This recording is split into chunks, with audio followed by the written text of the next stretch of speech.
Assalamualaikum warahmatullahi wabarakatuh. Di hari ini, kelompok 11 beranggotakan saya, Lorenza, dan Yuldan Hakiki akan mempresentasikan tentang landasan neurologis pada bahasa.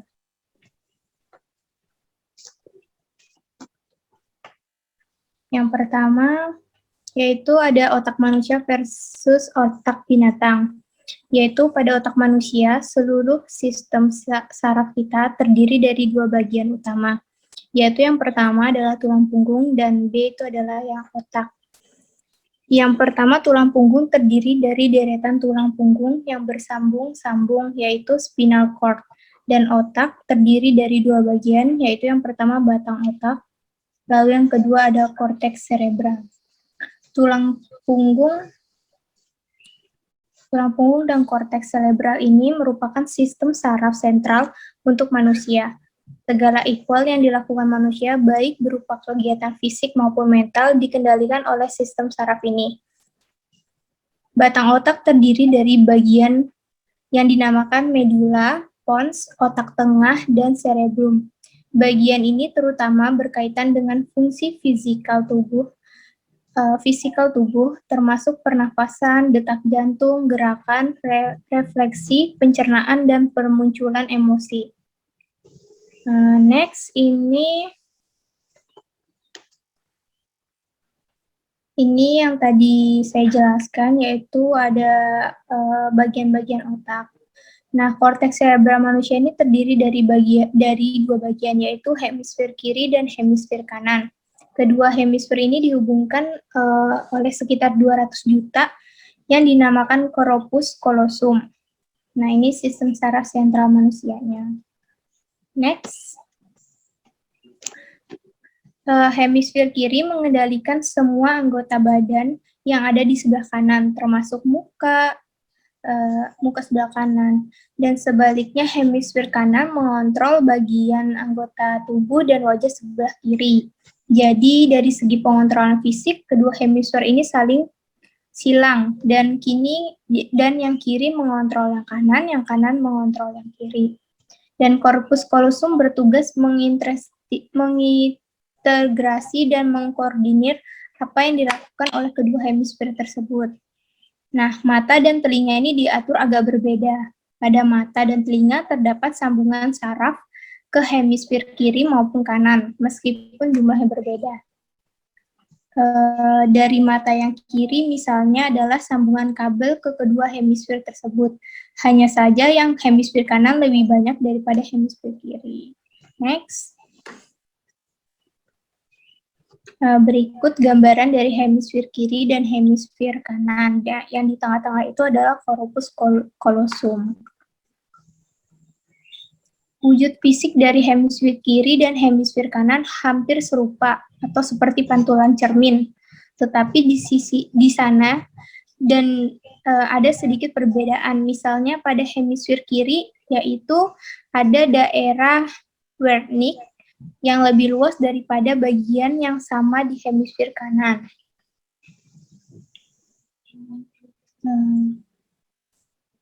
Kaitan dengan bahasa, yang paling banyak berperan adalah hemisfer kiri. Maka yang disajikan di bagian 3 untuk next berikutnya gambar, yaitu adalah hemisfer kiri. Next. Nah, ini adalah hemisfer kiri dari otak manusia. Di situ ada motorik Gertex, ada daerah Wernicke. Next, kita lanjut ke otak binatang. Pada otak binatang ini, seperti ikan, tikus, burung, itu memiliki korteks cerebral. Boleh dikatakan tidak tampak, padahal korteks ini sangat berkembang pada manusia. Pada makhluk lain seperti simpanse, gorila, juga tidak terdapat daerah yang dipakai untuk memproses bahasa.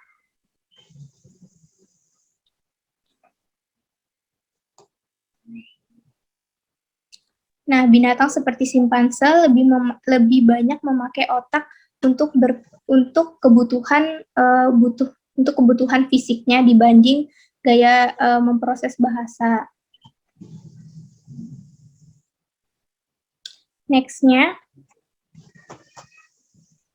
Next ada kaitan otak dengan bahasa.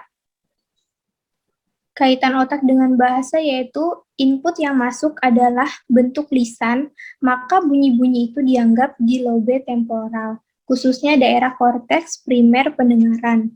Di sini semua di-input dan diolah secara serinci mungkin. Apakah bunyi tersebut seperti bunyi O yang didengar itu memiliki Ford plus 60 milidetik dan plus 20 milidetik atau di antara kedua angka itu. Angka indeks Ford ini penting karena Ford-nya adalah plus 0 milidetik. Maka bunyi itu pastilah voice seperti B atau G. Kalau lebih dari plus 30 milidetik, pastilah bunyinya tak voice atau tak serupa seperti P dan K. Itu seperti jauh untuk terdengar. Biasanya yang hampir mirip itu V, F, seperti itu. Nah, korteks ini juga meneliti apakah urutan bunyi adalah misalnya seperti P, O, S, atau POS, atau S, O, P, atau SOP. Nah, bunyi-bunyi bahasa tadi dikirim ke daerah Wernicke untuk diimprestasikan. Bunyi-bunyi itu dipilah-pilah menjadi suku kata, frasa, klausa, dan akhirnya menjadi kalimat. Setelah itu diberi makna dan dipahami isinya. Maka ada dua jalur kemungkinan. Bila masuk tadi hanya sekedar informasi yang tidak perlu ditanggapi, maka masukan tadi cukup disimpan saja di dalam memori. Suatu saat mungkin informasi itu diperlukan. Bila masukan tadi diperlukan dianggap secara verbal, maka diimprestasikan itu dikirim ke daerah Broca melalui fasciculus accumbens. Next. Nah, ini di gambar 4 yaitu proses mental untuk masukan lisan. Nah, input yang tadi itu bukan dalam bentuk lisan, tetapi dalam bentuk tulisan. Bila input yang masuk tadi berbentuk tulisan, maka jalur prosesnya agak berbeda. Masukan tidak dianggap oleh korteks primer pendengaran, tetapi korteks visual di lobe occipital. Masukan ini tidak langsung dikirim ke daerah Wernicke, tetapi harus melewati gyrus angular dan koordinasi daerah pemahaman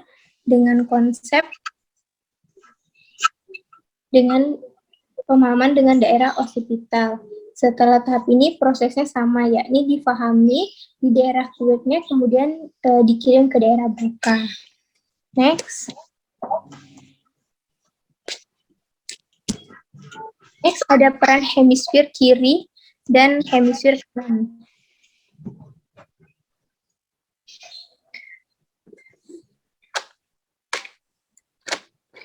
Tes yang dinamakan Hypnotic Listening Test yang dilakukan oleh Kimura pada tahun 1961 juga bukan hasil yang sama. Kimura memberikan input katakanlah pada da pada telinga kiri dan ba pada telinga kanan secara simultan. Hasil eksperimen ini menunjukkan bahwa input yang masuk lewat telinga kanan jauh lebih akurat daripada telinga sebelah kiri. Seperti dikatakan sebelumnya, pada saat manusia dilahirkan, pada kedua hemisfer itu belum ada literasi, yakni belum ada pembagian tugas. Hal ini terbukti dengan adanya kasus-kasus di mana sebelum umur belasan di bawah, yaitu 11, 12, 13, anak yang cedera hemisfer kiri dapat memperoleh bahasa seperti anak yang normal. Dan hal ini menunjukkan bahwa hemisfer kanan mampu untuk melakukan fungsi bahasa. Nah,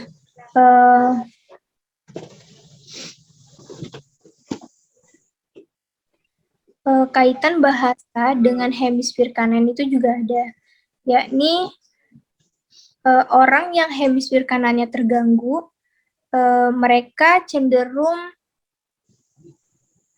kemampuan mereka cenderung mengutarakan dalam dalam sifat yang peristiwa seperti sebuah cerita, narasi itu menjadi kacau. Mereka tidak mampu menyatakan apa yang terjadi pada bagian pertama, kedua, dan ketiga. Next. Next ada gangguan bicara, yakni adanya kontrol saling dari hemisfer kiri dan kanan. Maka stroke yang terdapat pada hemisfer kiri kalau menyebabkan gangguan fisik, akan menyebabkan gangguan pada belahan badan sebelah kanan. Sebaliknya, bila stroke terjadi pada hemisfer kanan, terjadi gangguan pada tubuh sebelah kiri. Akibat penyakit stroke juga ditentukan oleh letak kerusakan pada hemisfer yang bersangkutan. Nah, ini ada macam-macam afasia. Yang pertama ada afasia anomik, yaitu lalu ada afasia global, dan C ada afasia konduksi.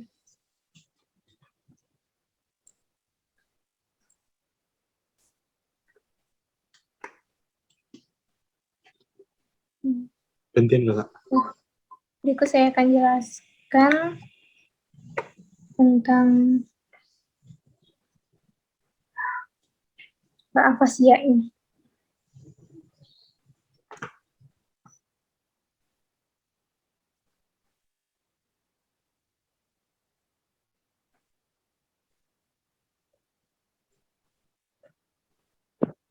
Nah,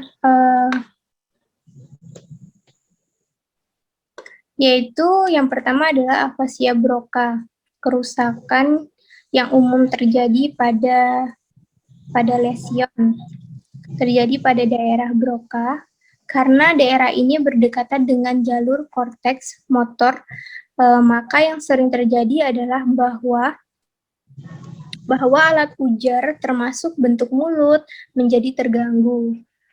Nah, lalu ada afasia Wernicke.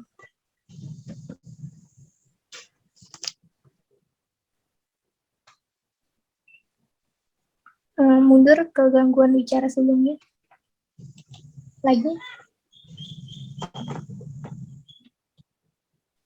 Nah,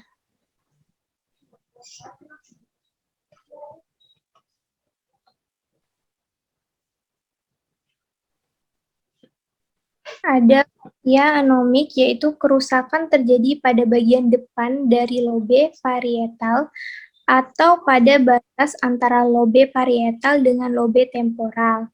Kemudian kalau afasia global ini yaitu kerusakan terjadi pada satu atau dua daerah di beberapa daerah yang lain, yaitu kerusakan bisa menyebar dari daerah Broca melewati korteks motor menuju ke lobe parietal dan sampai ke daerah Wernicke. Lalu ada afasia konduksi, yaitu bagian otak yang rusak adalah fiber-fiber yang ada pada fasciculus arcuta yang menghubungkan lobe frontal dengan lobe temporal. Karena hubungannya daerah Broca dengan lobe frontal yang menangani produksi dengan daerah Wernicke di lobe temporal. Next. Rekan saya, Wildan, akan menjelaskan tentang macam-macam gangguan bahasa.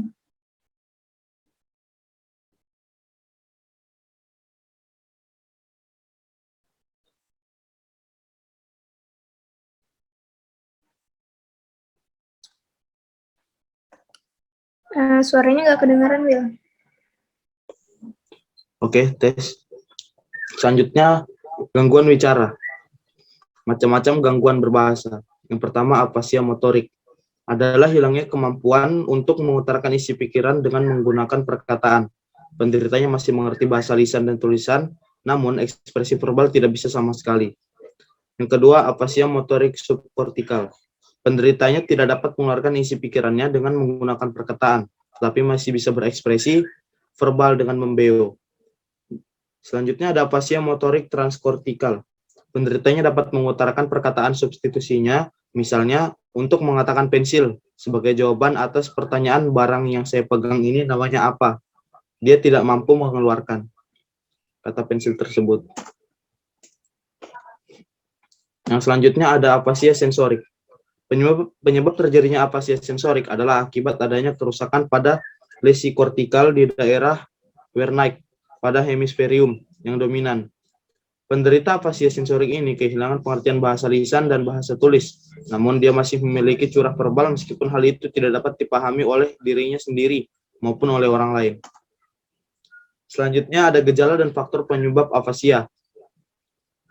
Beberapa jenis gejala yang dapat ditimbulkan dari penyakit afasia, diantaranya sering mengucapkan kata-kata yang tidak dikenali, sulit memahami pembicaraan orang lain, sering menafsirkan bahasa kiasan harfiah, hanya mengucapkan kalimat pendek dan tidak lengkap ketika berbicara, dan sering menggunakan kalimat-kalimat yang tidak masuk akal ketika berbicara ataupun menulis.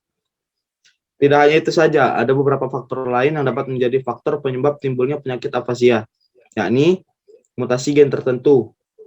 Mutasi gen langka telah dikaitkan dengan penyakit afasia. Jika ada dari keluarga Anda yang menderita penyakit ini, Anda lebih mungkin untuk mengembangkan dan juga mengalaminya. Kemudian penyakit yang menyebabkan ketidakmampuan belajar.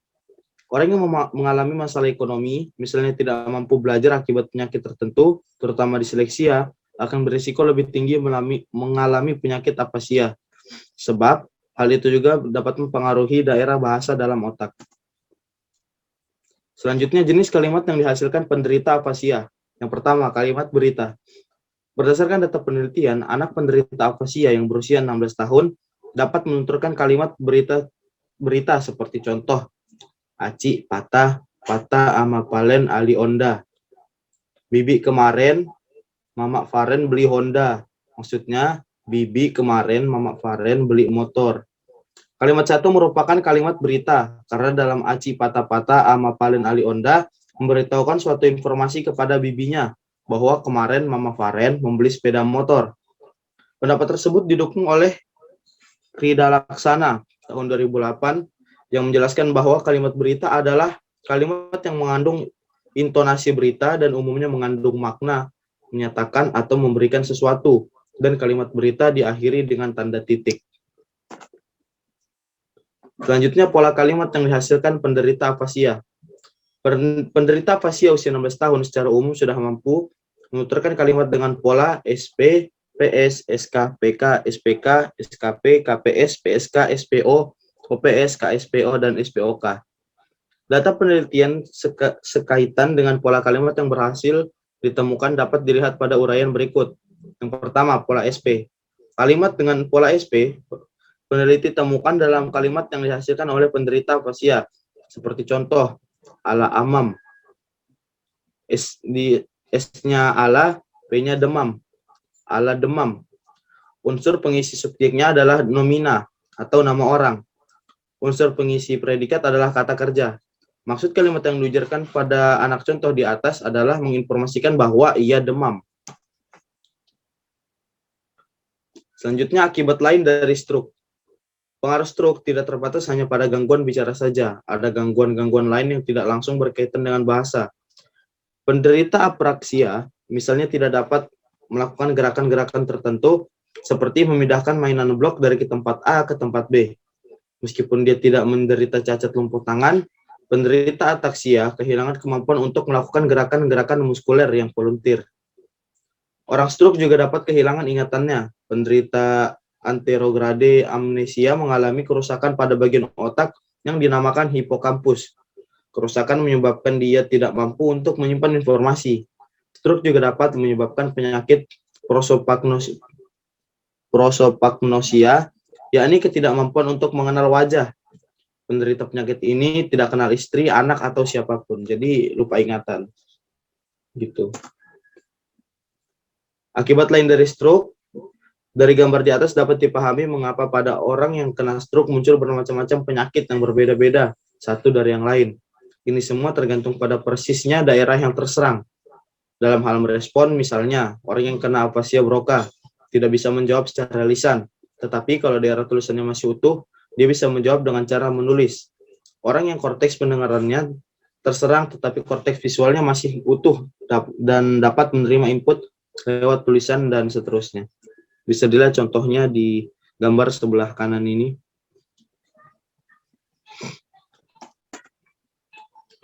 Selanjutnya, kecemasan pasca stroke dan lateralisasi hemisfer. Terdapat dua teori dasar mengenai peranan hemisfer kanan dan mediasi kelainan emosi dan perilaku. Yang pertama, ada gangguan emosi dan perilaku yang dihubungkan dengan lesi pada salah satu sisi menggambarkan adanya gangguan pada keseimbangan interhemisferik. Yang kedua, gangguan emosi dan perilaku yang dihubungkan dengan lesi pada salah satu sisi disebabkan karena adanya disfungsi pada hemisfer ipsilateral.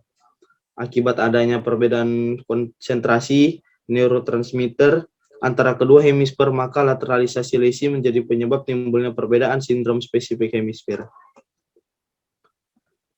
Selanjutnya ada hipotesis umur kritis. Gejala ini dinyatakan dalam yang bernama hipotesis umur kritis atau critical age hypothesis yang diajukan oleh Lindbergh pada tahun 1967. Pada esensinya, hipotesis ini mengatakan bahwa antara umur 2 sampai dengan 12 tahun seorang anak dapat memperoleh bahasa manapun dengan kemampuan seorang penutur asli. Jadi seandainya ada keluarga Amerika yang tinggal di Jakarta, kemudian mereka melahirkan anak, dan anak itu bergaul dengan orang Indonesia, dia pasti akan dapat berbahasa Indonesia Jakarta seperti anak Jakarta yang lainnya. Hal ini terjadi karena sebelum umur 12 tahun pada anak, belum terjadi peralisasi, yakni hemisfer kiri dan hemisfer kanan belum dipisah untuk diberi tugas sendiri-sendiri. Kedua-duanya masih lentur dan masih dapat menerima tugas apapun itu.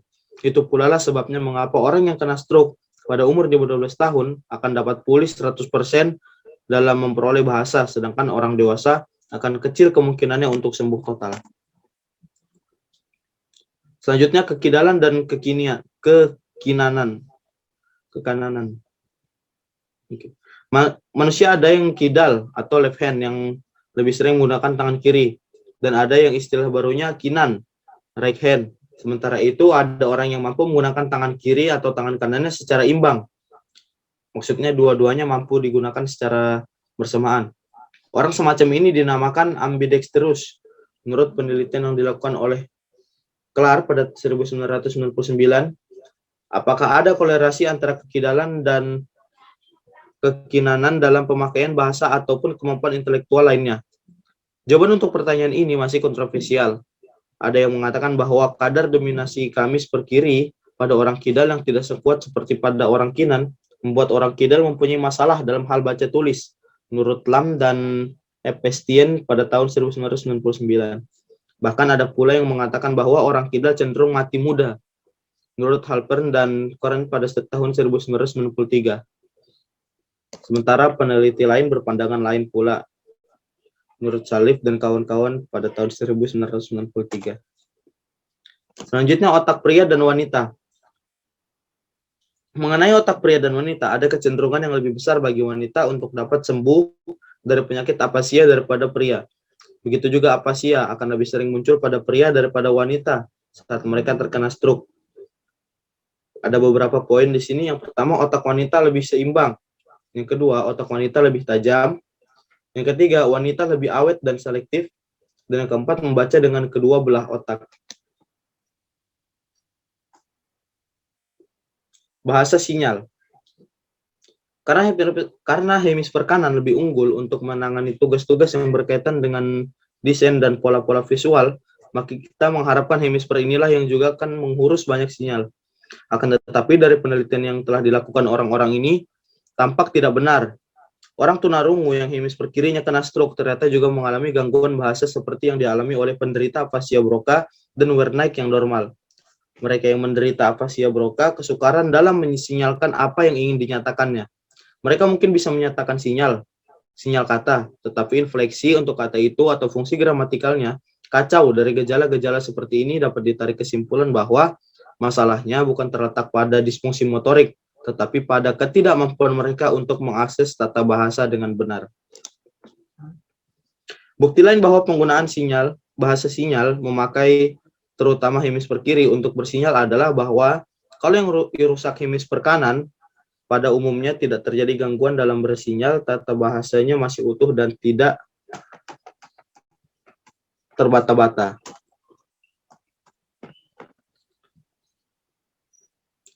Selanjutnya ada metode penelitian otak. Terdapat CT atau CAT, computer axial tomography atau PET, positron emission tomography, dan ada juga MRT dan ERPS. CT atau CAT scan memanfaatkan sumber sinar X-ray untuk merekam berbagai imajinasi yang oleh komputer kemudian dibentuk imajinasi 3 dimensi dari seluruh atau sebagian otak. Menarik untuk dicatat bahwa alat ini telah dipakai untuk meneliti otak Mr. Tan, pasien Broca yang otaknya disimpan di Museum Kedokteran di Paris selama lebih dari 100 tahun dan terbukti bahwa Broca benar.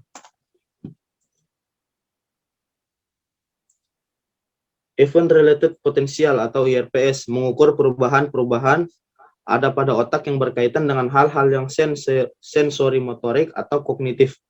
Pengukuran perubahan voltase ini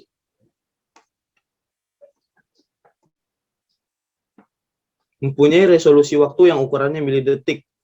Rekaman dari IRPS menunjukkan sederetan puncak voltase yang positif dan negatif yang munculnya dengan jeda waktu tertentu sejak stimulus diberikan.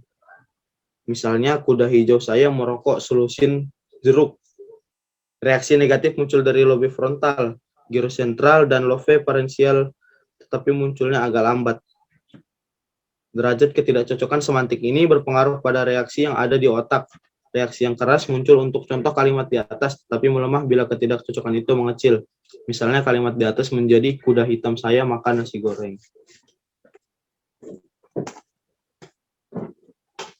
Oke, mungkin itu aja, Kak. Ya, next kita akan menjawab pertanyaan dari Yosef pertama. Izinkan saya menjawab, yaitu pertanyaan Yosef, jelaskan bagaimana cara bahasa orang yang terkena stroke, yakni hemisfer mana yang paling berpengaruh dan apakah gagap itu termasuk kesalahan neurologis.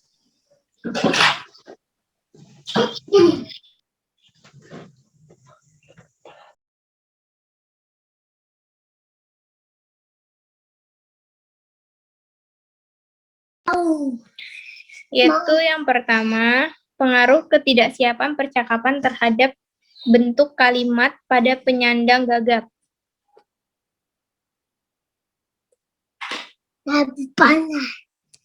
Yaitu penyebab seorang berbicara gagap. Gagap merupakan kondisi yang dimana pembicara mengalami suatu kerancauan saat berbicara karena adanya sendatan-sendatan pada sistem pernafasan. Mendadak berhenti sehingga akan mengulang-ulang suku kata yang telah diucapkan pertama kali.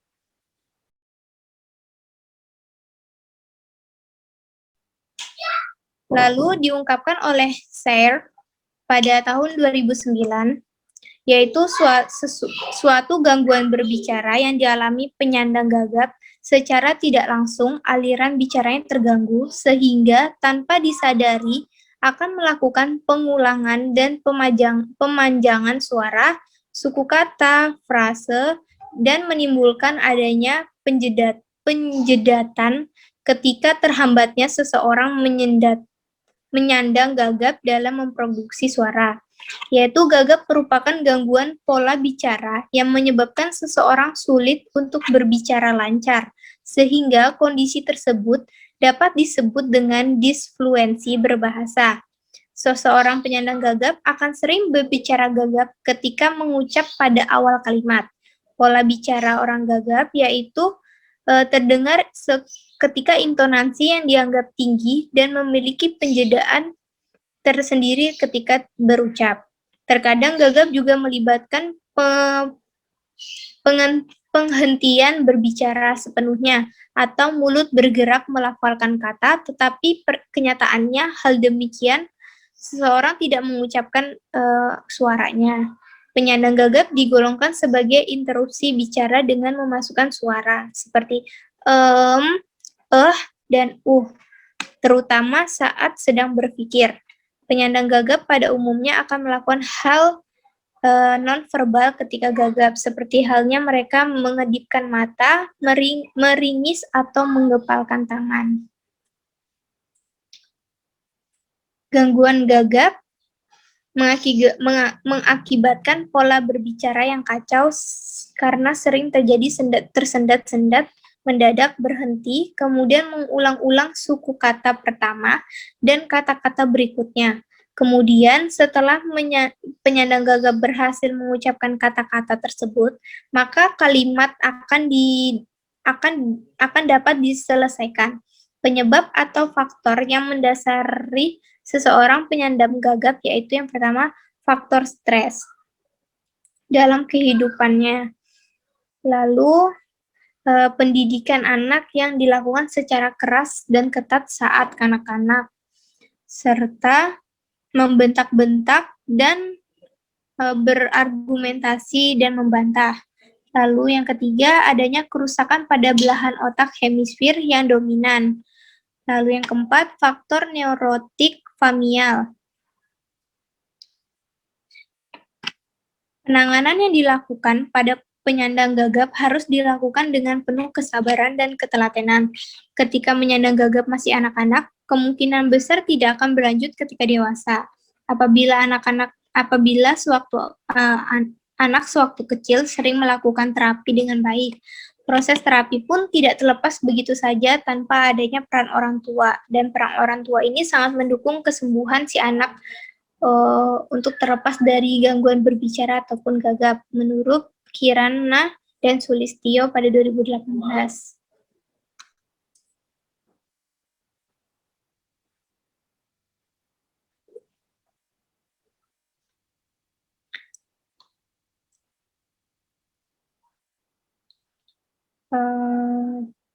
Adapun cara berbahasa orang yang terkena stroke. Next, di slide situ saja, Wildan, nggak apa-apa. Nah, kalau misalnya, ini saya masih menjawab yang pertanyaan Yosef ya, tentang pola berbicara orang stroke. Nah, orang stroke ini biasanya cenderung akan mengucapkan kata-kata seperti orang pelo, yaitu yang tadi dijelaskan di presentasi. Pertama adalah saya kutip dari kalimat berita, yaitu aci pata ama palen ali onda, yaitu bibi kemarin mama Faren beli Honda, yang pada kalimat pembenaran yaitu bibi kemarin mama Faren beli motor. Nah, kalau pada kalimat tanya, Paima pergi kemana? Atau kalimat yang paling benar dengan Caca mau pergi kemana? Kemudian ada juga kalimat perintah, abalah, yaitu sabarlah. Untuk hemisfer yang lebih cenderung, sebenarnya saya sudah menemukan artikelnya, tapi saya lupa masukkan, yaitu orang stroke itu seperti yang tadi dikatakan, bila stroke-nya itu terjadi pada bagian kiri, maka yang akan bergerak anggota tubuh dan anggota bicara itu sebelah kanan. Tetapi yang paling berpengaruh itu hemisfer sebelah kanan. Yang kirinya kebanyakan orang stroke itu sebelah kiri. Nanti saya akan perbaiki PPT dan akan mencantumkan tentang hemisfer pada orang stroke. Kemudian pertanyaan nomor 2 bisa dijawab oleh rekan saya, oleh Wildan.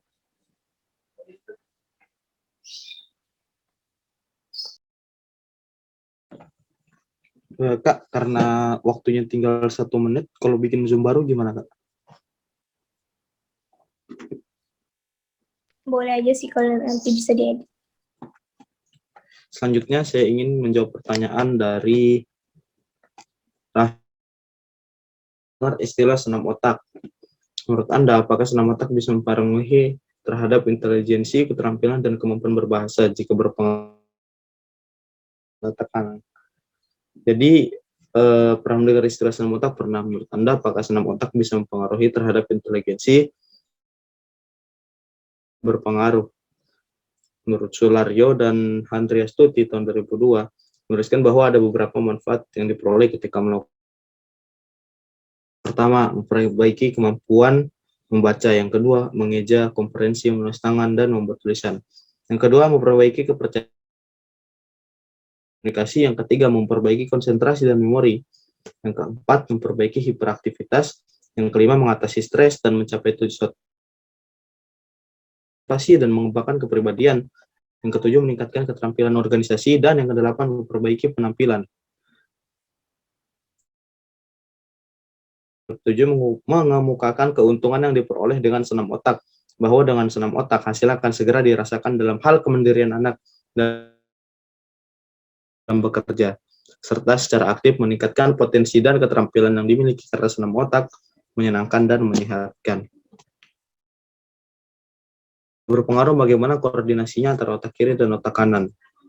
Sebelum masuk ke koordinasi otak kiri dan otak kanan, bisa dilihat sendiri beberapa contoh. Kemudian itu yang gambar bisa dilihat di gambar yang ada di layar ini. Yang kedua, gambar gerak diagram. Yang keempat, gerak kepala kobra. Yang kelima, gerak burung hantu. Yang keenam, gerak yang ketujuh, gerak melenturkan sendi. Yang kedelapan, gerak bandul gravitasi. Yang kesembilan, gerak pijat otot menguap. Gerak ke-10, gerak putar kepala. Gambar ke-11, gerak tombol bumi. Dan yang terakhir, gerak titik positif. Kemudian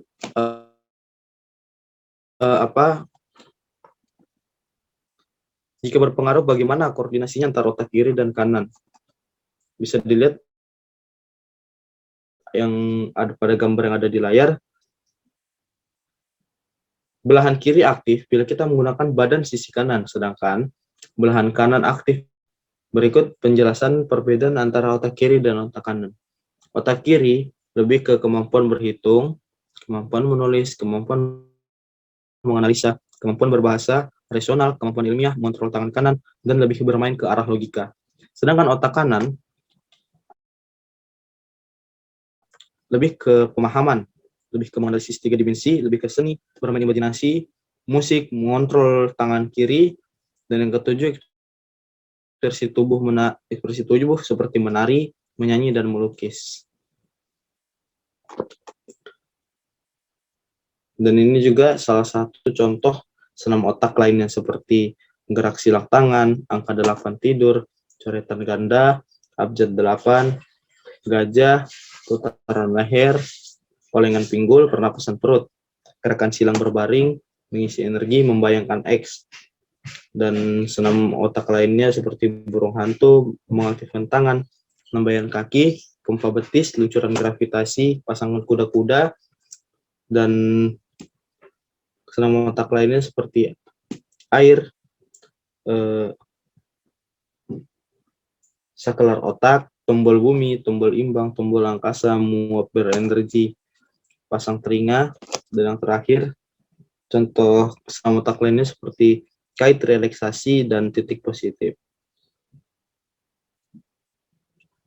Mungkin itu saja presentasi dari kelompok kami tentang landasan neurologis pada bahasan dan beserta pertanyaan dan jawaban yang bisa kami sampaikan. Mungkin itu saja dari kelompok kami. Kurang lebihnya mohon dimaafkan. Bila ada yang ingin ditanyakan bisa meninggalkannya di kolom komentar. Sekali lagi saya mohon maaf bila ada kesalahan baik kata ataupun sikap. Mungkin itu saja dari kelompok kami. Wassalamualaikum warahmatullahi wabarakatuh.